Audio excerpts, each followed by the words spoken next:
Hello students. So last video mein we have completed up to Newton's second law of motion. Today we are going to start with the third law of motion. Okay, that means Newton's third law. Now third law तुम लोगों को सबको मालूम होगा. We have I think you have already studied this one before. Third law क्या होता है?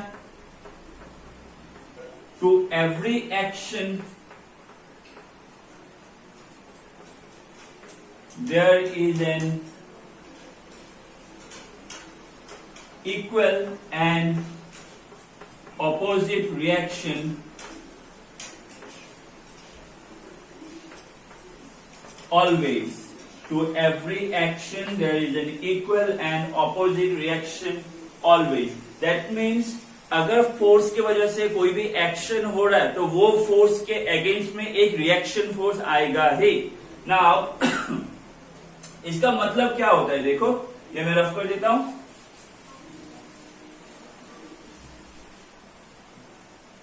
Okay, तो इसका मतलब क्या होता है, देखो अगर मैं तुमको बोलूं एक बॉल, अभी अगर बॉल को वॉल पे मारोगे तो बॉल जाके वॉल से टकराएगा, लेकिन बॉल वापस भी तो आएगा. तो हम लोग ऐसा मान के चल सकते हैं ना कि जैसे ही बॉल ने वॉल पे फोर्स दिया उसको एक ऑपोजिट डायरेक्शन में भी फोर्स मिला जिसकी वजह से वो वापस आ गया, है कि नहीं. सिमिलरली अगर ये डस्टर को ऊपर से नीचे छोड़ोगे तो ये गिर जाएगा, लेकिन अगर ये डस्टर को टेबल के ऊपर रखोगे तो ये गिरेगा नहीं. मतलब ये जो डस्टर टेबल के ऊपर फोर्स दे रहा है, ये टेबल भी डस्टर को एक ऑपोजिट फोर्स दे रहा है जिसकी वजह से डस्टर का जो वेट है वो बैलेंस हो गया. ये कॉन्सेप्ट है, ठीक है, ये कॉन्सेप्ट है समझना. दैट मीन्स जब भी एक फोर्स अगर हम लोग माने जो वो कुछ एक्शन कर रहा है तो उसको इक्वल अमाउंट ऑफ रिएक्शन मिलेगा, ठीक है, only in the opposite direction, only in the opposite direction. चलो इसको हम लोग अभी समझते हैं. हाँ, लेट अस कंसीडर से यहां पे दो बॉडीज है A and B. Now A and B के बीच में क्या हुआ, दोनों आपस में टकराया. Okay, that means they have mutually collide with each other. Now जैसे ही ए और बी टकराएगा, ए क्या करेगा, बी के ऊपर एक फोर्स देगा. सिमिलरली बी भी क्या करेगा, ए के ऊपर एक फोर्स देगा. ए बी के ऊपर एक फोर्स देगा, बी भी ए के ऊपर एक फोर्स देगा, है कि नहीं. इसको हम लोग मान लेते हैं एफ बी ए. ओके, ये क्या है, एफ बी ए मतलब क्या होता है, force on B due to A, force on B due to A. Similarly यहां पे जो हम लोग को मिलेगा वो क्या होगा, एफ ए बी, है कि नहीं. That means force on A due to B. That means A और बी जब आपस में टकराया तो क्या हुआ, ए ने बी के ऊपर कुछ फोर्स दिया, तो force on B due to A. Similarly B ने भी ए के ऊपर कुछ फोर्स दिया, तो force on A due to B. Okay, अगर इस वाले फोर्स को मैं एक्शन मानूं तो ये जो फोर्स मिलेगा ये क्या होगा, इक्वल होगा. So action is equal to reaction. What is the only difference? That it is opposite to each other. It is opposite to each other. मैं किसी को भी, अगर मैं इसको एक्शन मानूं, ठीक है, चलो मैं इसको एक्शन मानता हूं, ये ए ने जो बी के ऊपर किया वो एक्शन था, तो ये फोर्स का डायरेक्शन इस तरफ है, तो ये फोर्स का डायरेक्शन इसका ऑपोजिट है लेकिन इक्वल होगा, तो इसको मैं रिएक्शन मानूंगा. आगे मैं क्या दे रहा हूं, माइनस. माइनस क्या समझा रहा है, that reaction is opposite to the action. Now both are representing force. ये बात समझ लेना, दोनों क्या रिप्रेजेंट कर रहा है, दोनों फोर्स रिप्रेजेंट कर रहा है. तो न्यूटन थर्ड लॉ क्या बोलता है, to every action there is an equal and opposite reaction. अगर एक फोर्स कोई एक्शन करेगा उसको इक्वल अमाउंट ऑफ फोर्स वापस मिलेगा इन द ऑपोजिट डायरेक्शन, जिसको हम लोग क्या बोलते हैं, रिएक्शन. ओके, ये पकड़ लो. अगर और एक एग्जांपल पकड़ ले तो ये पकड़ लो, स्विमिंग. जब हम लोग स्विमिंग करते हैं तो हम लोग क्या करते हैं, वाटर को पीछे की तरफ फोर्स देते हैं. एज ए रिजल्ट वाटर हम लोग को फोर्स देता है जिसकी वजह से हम लोग आगे जाते हैं. So swimming is also we can say based on Newton third law of motion हम लोगों ने वाटर को बैकवर्ड डायरेक्शन में फोर्स दिया, एज ए रिजल्ट वाटर ने हम लोगों को फॉरवर्ड डायरेक्शन में ऑपोजिट डायरेक्शन में फोर्स दिया, तो वाटर पीछे गया, the swimmer goes ahead, swimmer आगे गया। ओके, सो ऐसे ही एक्शन और रिएक्शन काम करता है।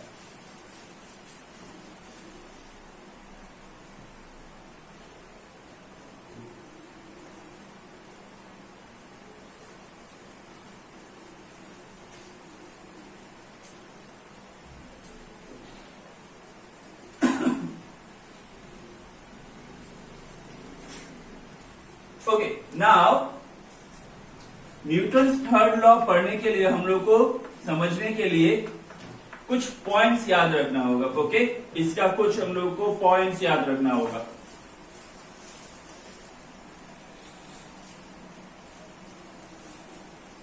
तो जैसे कि मैंने बोला, ओके, न्यूटन थर्ड लॉ में हम लोग को कुछ चीजें याद रखना होगा।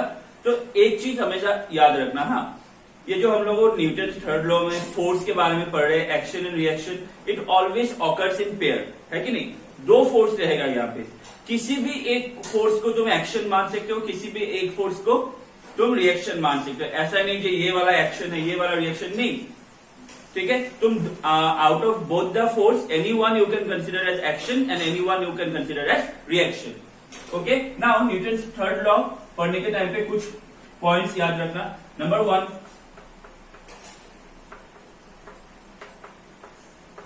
Newton's third law is valid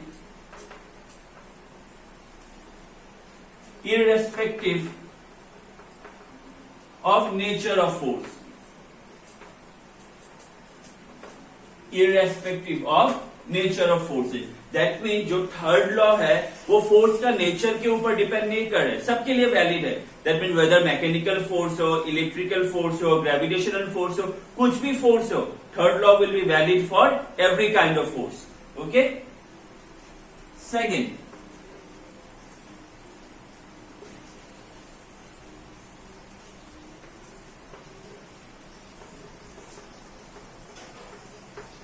action and reaction occurs in different bodies.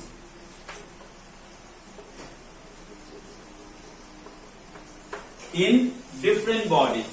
That means action और रिएक्शन होने के लिए हमेशा दो बॉडी का जरूरत है, एक बॉडी से एक्शन और रिएक्शन नहीं होगा। जैसे मैंने तुम लोगों को बोला ना, ए और बी, अगर सिर्फ ए होता तो ए तो जा ही रहा है, बी के साथ लगा ही नहीं तो उसको रिएक्शन कहां से मिलेगा, वो जाता रहेगा। जब किसी रिजिड चीज के साथ लगेगा तभी उसको रिएक्शन मिलेगा, है कि नहीं? तो एक्शन और रिएक्शन जो है वो हमेशा अलग अलग बॉडी पे होता है। अगर हम लोग माने जो दो बॉडीज है 1 और 2, तो अगर 1 2 के ऊपर एक्शन कर रहा है तो 2 1 के ऊपर रिएक्शन दे रहा है। दैट मीन्स एक बॉडी एक्शन है, दूसरा बॉडी का फोर्स रिएक्शन है। That means action and reaction occurs in different body. इसमें से एक क्वेश्चन आता है, हाँ, if action and reaction are equal and opposite, if action and reaction are equal and opposite, then why they don't cancel each other? अगर action और reaction दोनों opposite है, इक्वल और ऑपोजिट है, वो दोनों एक दूसरे को कैंसिल क्यों नहीं करता? इसलिए कैंसिल नहीं करता because they don't act on the same body. Action is done by a different body and reaction is given by a different body. Both action and reaction does not act on the same body, therefore they can not cancel each other. Concept समझो ना, अगर मैं तुमको बोलूं कि मैं तुमको 10 rupees देता हूं और तुमसे 10 रुपीज ले लेता हूं, तो तुम्हारा जो नेट अमाउंट होगा वो 0 होगा, क्योंकि सेम आदमी के साथ हो रहा है। लेकिन अगर मैं दो आदमी को खड़ा करूं, मैं इसको 10 रुपया दूं तो इसके पास अगर 10 रुपीज होगा, उससे 10 रुपया ले लूं तो कैसे होगा? इसके पास तो रह ही जाएगा, कैंसिल थोड़ी हुआ, कैंसिल नहीं हुआ ना। इसके पास वो 10 रह गया, इससे मैंने 10 ले लिया, तो अभी मैंने इसको 10 दिया, इससे 10 लिया, दोनों का अलग अलग हिसाब है, नेट 0 नहीं हुआ। लेकिन अगर मैं एक ही आदमी को 10 देके एक ही आदमी से 10 ले लूंगा तो नेट 0 हो जाएगा। तो एक्शन एंड रिएक्शन में जो नेट फोर्स है या फिर एक्शन एंड रिएक्शन जो है वो एक दूसरे को कैंसिल क्यों नहीं करता है? Because they act on different body, not on the same body. तो ये चीज याद रखना, ठीक है।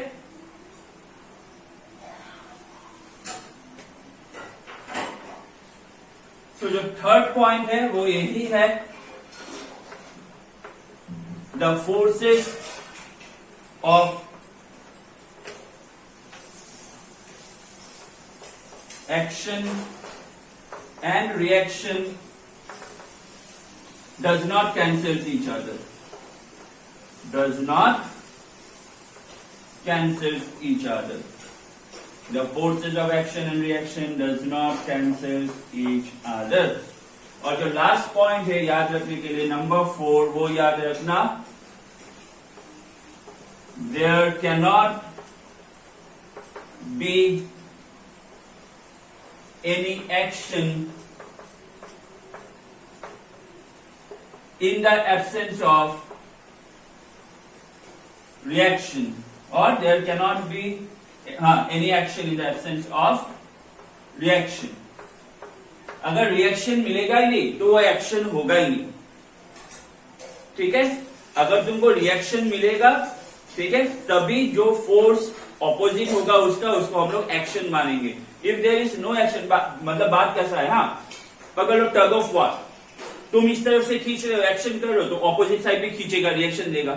अभी अगर ऑपोजिट साइड में कोई है ही नहीं, तुम अकेले रस्सी लेके जा रहे हो, तो ये कोई एक्शन रिएक्शन हुआ क्या? नहीं ना, तुम सिर्फ लेके जा रहे हो. क्या है इसमें एक्शन? कब होगा? जब तुम एक तरफ से रस्सी खींचोगे, उस तरफ से और खींचेगा, तो एक्शन हो रहा है, रिएक्शन मिल रहा है. So there can not be any action in the absence of reaction. तो ये हो गया कुछ पॉइंट, इसको याद रखना. ओके, नाउ जैसे कि मैंने तुम लोग को बोला था, the example of a book, okay, that mean day to day life में से अगर हम लोग को न्यूटन थर्ड लॉ का एग्जाम्पल देना है तो स्विमिंग, जैसे मैंने बोला. फिर मैंने तुम लोगों को बोला, अगर पकड़ लो एक टेबल है, तो ये कॉन्सेप्ट अच्छे से समझ लेना. हाँ, ये कॉन्सेप्ट बाद में भी काम आएगा. पकड़ लो यहाँ पे टेबल है. अभी अगर टेबल के ऊपर एक बुक रखोगे, टेबल के ऊपर एक बुक रखोगे, ठीक है, तो हम लोग दूसरा बुक क्यों रखे? हम लोग फिजिक्स का बुक ही रखेगा, दूसरा सब्जेक्ट को क्यों प्रमोट करेगा? है कि नहीं? अपना सब्जेक्ट प्रमोट करेगा. सो इस टेबल के ऊपर हम लोगों ने एक बुक रख दिया. नाउ देखो, ये बुक का एक वेट है ना, तो ये बुक क्या करेगा? अपना पूरा वेट ये टेबल पे दे देगा. तो ये बुक क्या करेगा? टेबल के ऊपर एक फोर्स देगा. वो फोर्स क्या होगा? ये बुक का वेट. वेट का फॉर्मूला क्या होता है? वेट का फॉर्मूला होता है mg, mass into acceleration due to gravity. ये याद रखना. तुम लोग का वेट कितना है? तुम लोग का वेट होता है तुम लोग का बॉडी, मतलब हम लोग का बॉडी का mass into acceleration due to gravity. Weight का फॉर्मूला होता है mg. तो ये जो बुक है, ये बुक जितना वेट है उतना ही फोर्स देगा. तो मैं ऐसे भी लिख सकता हूं, ये बुक कितना फोर्स देगा? ये बुक फोर्स देगा mg, है कि नहीं? देखो, हम लोग को सेकेंड लॉ से मिला ना, F equal to m a. ठीक है, नीचे की तरफ क्या होता है हम लोग को? ये बुक को क्या, कौन सा एक्सीलरेशन खींचेगा? Acceleration due to gravity. तो ए की जगह क्या आ जाता है? जी. यही वेट का भी फॉर्मूला होता है. ठीक है, नाउ कॉन्सेप्ट क्या है देखो, क्योंकि ये बुक बैलेंस्ड है, क्योंकि ये बुक बैलेंस है, तो ये बुक टेबल को एक फोर्स दे रहा है, ये टेबल भी बुक को एक ऑपोजिट फोर्स दे रहा है. ये टेबल भी बुक को एक ऑपोजिट फोर्स दे रहा है, जो कि इसको बैलेंस कर रहा है. इस फोर्स, ये कौन सा फोर्स है? ये हो गया रिएक्शन फोर्स. तो ये हो गया रिएक्शन फोर्स. तो F जो है उसको रिएक्शन फोर्स बैलेंस कर रहा है. F जो है उसको रिएक्शन फोर्स बैलेंस कर रहा है.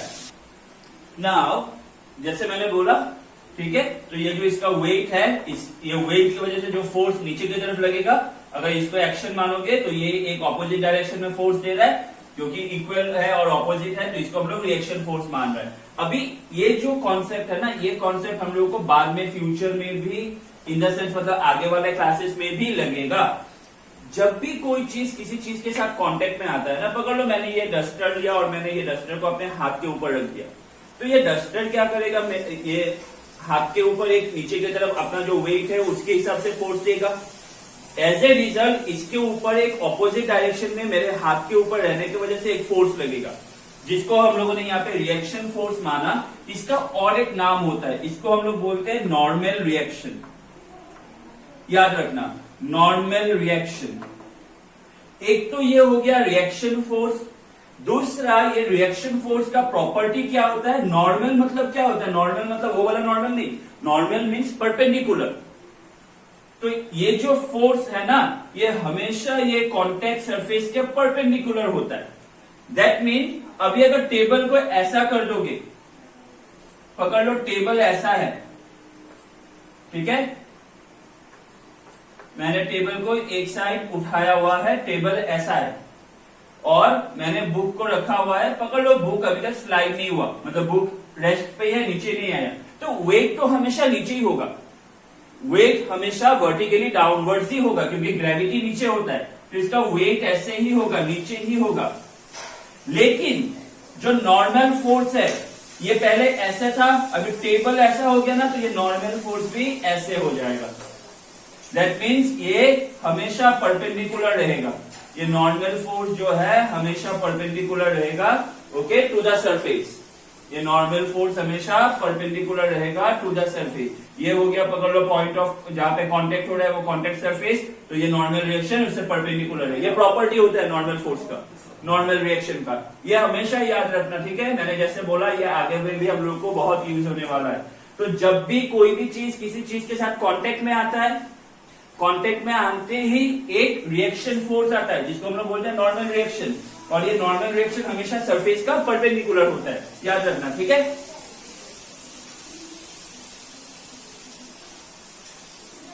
तो हम लोग को अभी कितना लॉस मिला? Newton first law, Newton second law and Newton third law. Out of this 3 laws, second law is called the real law. Out of these 3 laws of motion, second law is called the real laws of motion. ठीक है, इसका मतलब क्या हो गया? बाकी जो real नहीं है, नहीं ऐसा नहीं है, रियल लॉ ऑफ मोशन इसको क्यों बोलता है? Why second law is called the real law of motion? The second law of motion is called the real law of motion because we can derive both first law and third law from second law. That means second law में first law भी contained है, second law में third law भी contained है। So we can actually not derive, we can actually what to say show that both first law and third law are contained in the second law. कैसे, चलो देखते हैं, ठीक है। Now पहला केस पकड़ लो, case 1। From Newton second law,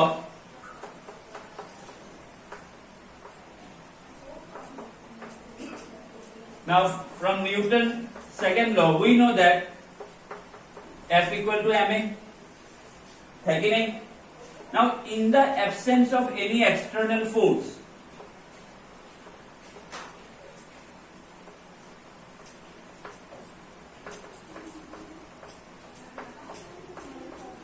in the absence of any external force, external force मतलब जो हम लोग फोर्स लगाते हैं, है कि नहीं? अगर ये बॉडी रेस्ट पे है, मैंने इसको ऐसे पकड़ के उठा दिया, तो मैंने बाहर से इसको फोर्स दिया ना, एक्सटर्नली इसको फोर्स दिया, तो इसको एक्सटर्नल, कोई भी बाहर का फोर्स को हम लोग एक्सटर्नल फोर्स बोलते हैं। इंटरनल फोर्स हो गया इसके जो मॉलिक्यूल्स के बीच में, एटॉम्स के बीच में जो फोर्स होता है, उसको इंटरनल फोर्स बोलते हैं, ठीक है। So in the absence of any external force, F क्या हो जाएगा? In the absence of any external force, F क्या हो जाएगा? 0। कोई एक्सटर्नल फोर्स नहीं है, तो फोर्स 0 हो गया। फोर्स 0 मतलब मैं क्या लिख सकता हूं? ma 0, मास इंटू एक्सीलरेशन 0। ना मास इंटू एक्सीलरेशन हम लोग को 0 मिल रहा है। We are getting that mass and acceleration का प्रोडक्ट जो है that is equal to 0। That means या तो मास 0 होगा या एक्सीलरेशन 0 होगा, क्योंकि 0 के साथ कुछ मल्टीप्लाई करोगे तभी तो 0 मिलेगा, है कि नहीं? ना मास तो कभी 0 हो ही नहीं सकता है। मासलेस बॉडी हो सकती है नहीं, बॉडी होगा तो कुछ ना कुछ मास तो होगा ही, मास कभी भी 0 नहीं हो सकता है। Since mass can not be 0, so therefore acceleration equal to 0। अगर मास 0 नहीं है मतलब a 0 है, तभी 0 इंटू मास हम लोग को 0 मिल रहा है ना। एक्सीलरेशन 0 मतलब क्या होता है? या तो बॉडी रेस्ट पे है या फिर बॉडी यूनिफॉर्म मोशन में है, क्योंकि एक्सीलरेशन क्या होता है? Rate of change of velocity. अगर बॉडी रेस्ट पे है तो उसका वेलोसिटी 0 है, अगर बॉडी यूनिफॉर्म मोशन हो रहा है मतलब उसका वेलोसिटी कांस्टेंट है, तो भी एक्सीलरेशन 0, क्योंकि रेट ऑफ चेंज तो हो नहीं रहा है वेलोसिटी का। दैट मीन्स इससे क्या मालूम पड़ता है? अगर एक बॉडी रेस्ट पे है तो वो रेस्ट पे ही रहेगा, अगर एक बॉडी मोशन में है तो वो यूनिफॉर्म मोशन में ही रहेगा along the same straight line. ये क्या था? First law of motion. A body at rest remains at rest. A body in motion continues its uniform motion. A body in uniform motion continues the motion along the same straight line until and unless an external force is applied. So if there is no external force, body at rest will remain at rest and body in motion will continue the motion in the same straight line. This is what? This is Newton's first law. So actually Newton's second law से हम लोगों को first law मिल गया. So we can say that Newton's first law is contained in second law, that we can prove first law from second law. तो ये पहला case हो गया. चलो कर लो इसको. चलो सिमिलरली अभी हम लोग देखते हैं थर्ड लॉ कैसे सेकेंड लॉ पे कंटेन्ड है. Now consider two bodies A and B in an isolated system. Isolated system मतलब जहां पे कोई दूसरा फोर्सेस प्रेजेंट नहीं है. Isolated system मतलब वही हो गया in the absence of any external force. तो पकड़ लो दो बॉडी है A और B. ये दो बॉडी म्यूचुअली इंटरेक्ट कर रहे हैं. Okay, both the bodies are mutually interacting with each other. तो A B के ऊपर कुछ फोर्स देगा, सिमिलरली B A के ऊपर कुछ फोर्स देगा. सो लेट, ये खुद से लिख लेना, मैं यहां पे लिख दे रहा हूं. Let FAB is the force on A due to B and FBA is the force on B due to A. Now obviously जब एक बॉडी दूसरे बॉडी पे फोर्स देगा तो उसका मोमेंटम चेंज होगा. मोमेंटम क्या था? मास और वेलोसिटी का रिलेशन. मास तो चेंज होगा नहीं, लेकिन अगर किसी चीज के ऊपर धक्का लगोगे या इंटरेक्शन होगा. मेरा चौक ही टूट गया देखो. तो ऑब्वियसली उसमें क्या होगा? चेंज इन मोमेंटम आएगा. So okay, change of momentum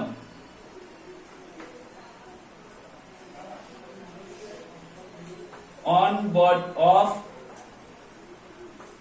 body A. Okay, सो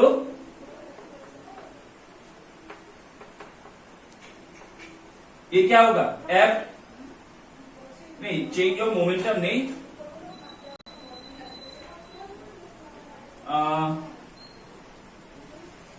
इसको चेंज ऑफ मोमेंटम मत लिखो, इसको ऐसे लिख दो. हाँ, now for the body A, तो A पे जो force on A due to B, B की वजह से जो A पे फोर्स लगेगा तो A का मोमेंटम चेंज होगा. हम लोग को मालूम है F equal to rate of change of momentum. तो ये हो गया momentum of change of A. Why? Because हम लोग A कंसीडर कर रहे हैं, A पे फोर्स लग रहा है. सिमिलरली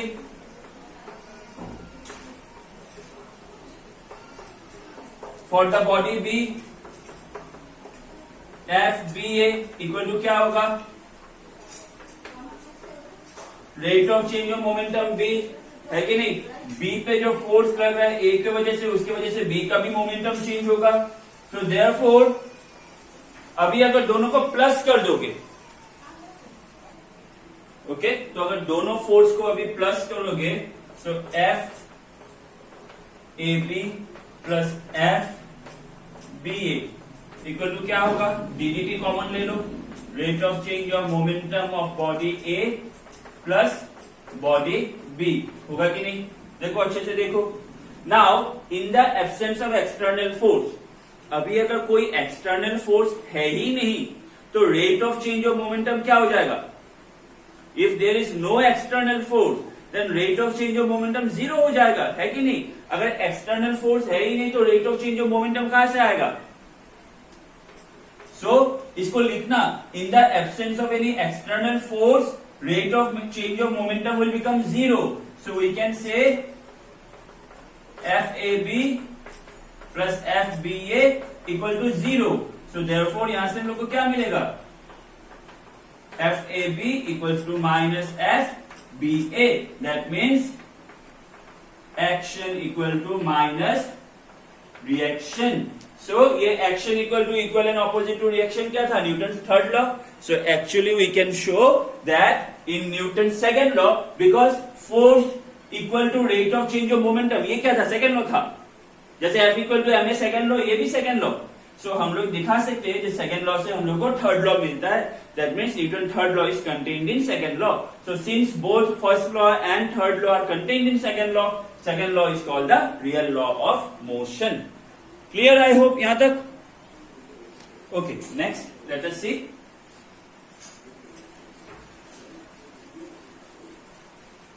ओके, ये जो नेक्स्ट टॉपिक है, आज हम लोग इस टॉपिक तक के इसको खत्म करके रखेंगे। देन मैं इसके बाद और एक वीडियो बनाऊंगा on connected bodies, very important topic. Okay, तुम लोग आने वाले एग्जाम के लिए भी इंपॉर्टेंट है, बोर्ड्स के लिए भी इंपॉर्टेंट है। और उसके बाद मैं लास्ट एक वीडियो बना के दूंगा जिसमें मैं अभी तक जो टॉपिक प्रैक्टिस कर रहे हैं हम लोग उसके ऊपर बेस करके न्यूमेरिकल सॉल्व करेंगे। So obviously for the phase end exam our syllabus will be completed.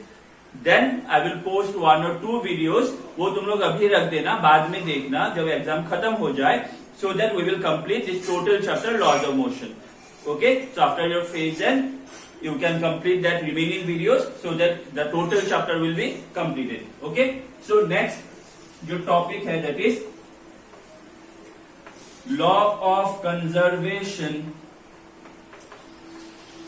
of linear momentum। अभी मोमेंटम क्या है हम लोग को पहले ही मालूम है। कंजर्वेशन मतलब क्या होता है? कोई भी चीज चेंज नहीं होना, ठीक है? पहले जितना था बाद में भी अगर उतना ही रहता है, कोई चेंज नहीं होता है, तो उसको हम लोग कंजर्व बोलते हैं।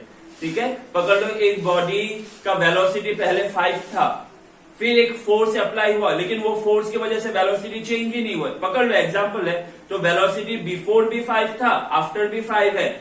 सो हम लोग क्या बोल सकते हैं? Velocity is conserve, that means velocity is constant, है कि नहीं? अगर एक चीज कांस्टेंट होता है then we say that it is what? Conserve.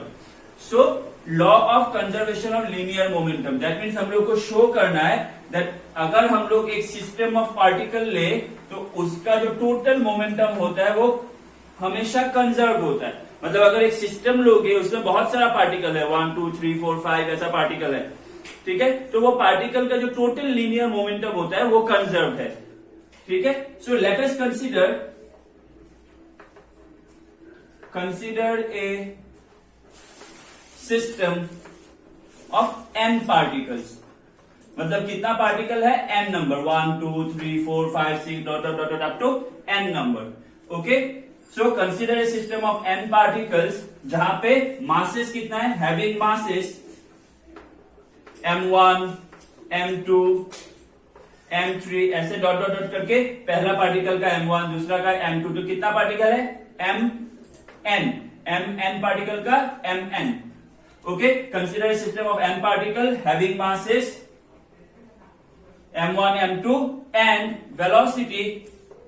velocities, तो मास m1 का वेलोसिटी v1, m2 का v2, m3 का v3, ऐसे करते करते mn का कितना होगा? vn। Okay, so therefore total linear momentum of the system, total linear momentum of the system। so total momentum कितना होगा? obviously जितना भी पार्टिकल है सबका मोमेंटम प्लस कर दोगे तो वही टोटल होगा, है कि नहीं? तो पहला पार्टिकल का मोमेंटम क्या होगा? m1 v1 mass into velocity. दूसरा का क्या होगा? m2 v2। तीसरा का क्या होगा? m3 v3। इस तरह लास्ट पार्टिकल क्या होगा? mn vn। तो इसको मैं ऐसे लिख सकता हूं, total momentum linear momentum equal to p1 plus p2 plus p3 up to dot dot dot dot pn। Yes और नो? नाउ अभी नेक्स्ट लाइन देखो, in the absence of any external force. Okay, in the absence of any external force, अगर हम लोग कोई external force नहीं पकड़े, ये जो n पार्टिकल सिस्टम है, ये सिस्टम क्या है? Consider a system of n number of particles. Okay, और यू कैन राइट इंग्लिश में consider an isolated system of n number of particles. Okay, consider an isolated system of n number of particles having masses m1 m2 m3 and velocity v1 v2 v3। So isolated system में क्या होता है? External force नहीं होता है। So in the absence of any external force, that means अगर हम लोग माने कि कोई एक्सटर्नल फोर्स नहीं है, एक चीज याद रखना, हाँ देखो कंफ्यूज मत हो, हाँ जो थर्ड लॉ है, सेकंड लॉ है, फर्स्ट लॉ है, उसमें जो भी हम लोग फोर्स पकड़ते हैं वो एक्सटर्नल फोर्स है। एक्सटर्नल मतलब बाहर का फोर्स, मैंने पहले ही बोल दिया। इसके अंदर जो मॉलिक्यूलर फोर्स है या फिर जो एटॉमिक न्यूक्लियर नहीं एटॉमिक फोर्स है या फिर जो मॉलिक्यूलर फोर्स है, ठीक है, जो भी है उसके बॉडी के अंदर को छोड़ के बाकी सब फोर्स क्या है, बाहर का फोर्स है, ठीक है। So in the absence of any external force F क्या हो जाएगा, 0। From Newton second law of motion we know that F equal to what, rate of change of momentum equal to 0। अभी इंपॉर्टेंट चीज याद रखना, अगर ऐसा मिले ना जो डिफरेंशिएशन है और राइट हैंड साइड में 0 है, अगर लेफ्ट हैंड साइड से डिफरेंशिएशन हटा दोगे तो राइट हैंड साइड का 0 हमेशा कांस्टेंट हो जाता है, इसको याद रखना। अगर लेफ्ट हैंड साइड से डिफरेंशिएशन हटा दोगे तो राइट हैंड साइड का 0 कांस्टेंट हो जाता है। तो मैं अगर यहां से ddt हटा दूंगा तो p इक्वल टू क्या मिलेगा, कांस्टेंट। नाउ p क्या था, p1 plus p2, p1 plus p2 plus p3 plus dot dot dot dot pn equal to constant. That means in the absence of any external force, the total linear momentum of a system remains constant. This is what? This is law of conservation of energy. That means law of conservation of linear momentum. That means total linear momentum जो है वो constant है. Constant है मतलब conserved है. Okay? Clear? So आज इतना तक ही रखते हैं। कुछ भी डाउट होगा तो मुझको एक बार पूछ लेना, ठीक है। कोशिश कर रहा हूं जो जितना हो समझ में आए। ऑब्वियसली आई होप वो फिजिकल क्लासरूम वाला फील तो नहीं आ रहा होगा, लेकिन फिर भी मैं कोशिश कर रहा हूं तो तुम लोग को समझ में आए। कहीं पे भी अगर ऐसा लगे जो मैं थोड़ा फास्ट जा रहा हूं या समझने में प्रॉब्लम हो रहा है, प्लीज, ठीक है, let me know so that I can clear your doubt. Thank you.